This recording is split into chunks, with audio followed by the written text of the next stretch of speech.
Welcome.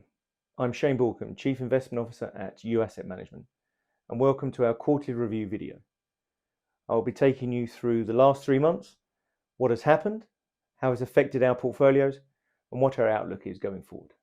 One of our core beliefs is that equities are the driving force behind long-term returns, giving investors that real return on their wealth needed in order to beat inflation over the long term.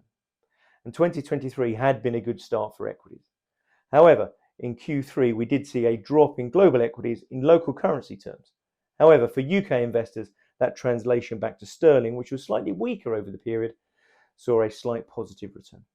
Bonds also dropped over the period and tends to be a signal of market stress. That market stress could be laid at the feet of the US political system that's seen a lot of upheaval over the last 3 months, central bank messaging, as well as a deterioration in a lot of economic data. There was good news for the UK, where the Office for National Statistics revised upwards their Q1 forecast for growth.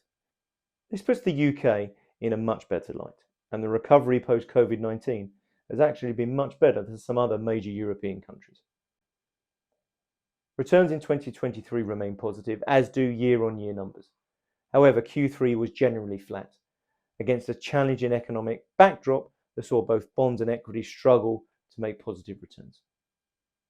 Increased volatility could easily be laid at the feet of central banks, whose mixed messaging confused the markets. Are we at peak rates, or are there more rate rises to come? Long-term returns continue to remain strong and reiterate our focus on longer-term investment horizons. Probabilities weighing in investors' favour the longer you can stay invested for. The short term remains uncertain, which prompted Jerome Powell, Chairman of the Federal Reserve, to refer to central banks' role in setting appropriate interest rates akin to navigating by the stars under cloudy skies. The current rate hiking cycle by the central banks has been a challenging one. Slow to react to rising inflation in 2021, they adopted a more aggressive approach in 2022. Actions from the central banks take time to feed into economic activity, and these lags take time to feed into official economic data. So it's quite feasible that being slow to react at the beginning of this rate hiking cycle means they'll probably be slow to react to changes at the end of this cycle. There have been comments from some members of the central bank suggesting we're already at the peak of the interest rate hiking cycle. We will continue to scrutinise inflation data, which is continuing to moderating downwards, because at some point central banks will shift their attention from fighting inflation to supporting economic growth. We do not know when this inflection point will be, but typically it's marked by higher than normal market volatility.